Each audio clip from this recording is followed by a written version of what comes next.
shumë mirë e thotin dhe për mua nuk është surprizë, po besoj që për ata që e shohin për herë të parë, është jashtëzakonisht surprizë dhe një kontrast i madh luksi në dukje.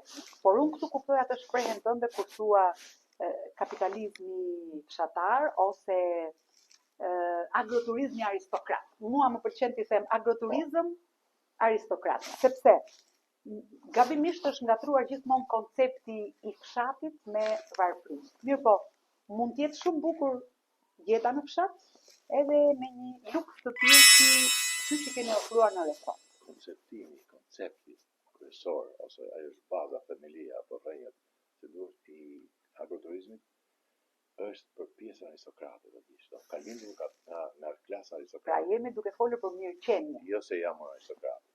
Unë jam kryepunëtori. Por, domethënë në vendet flas për vendet e zhvilluara Itali, Francë etj. Është pjesë e asaj klase.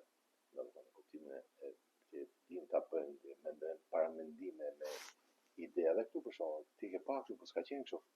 Jo, sigurisht, bëhen ndryshime të tjera, po. Ato aq detaje i kuptoj, pra i vëre. Jo, nuk e kam se nuk i haron. Se duket pamja këtu, për shembull, ne ndryshojmë çdo ditë, çdo kohë, edhe me këto detaje nga më të vogla. Ja këtu për shembull që aktivitet për natën, dhe nuk është se mos është duhet. Po, e kuptoj, e shikoj dhe unë, domethënë që diçka aty ka vetur sipas. Nuk ka shkuar në vend të tyre, se kanë këtu, janë këto mbledhen se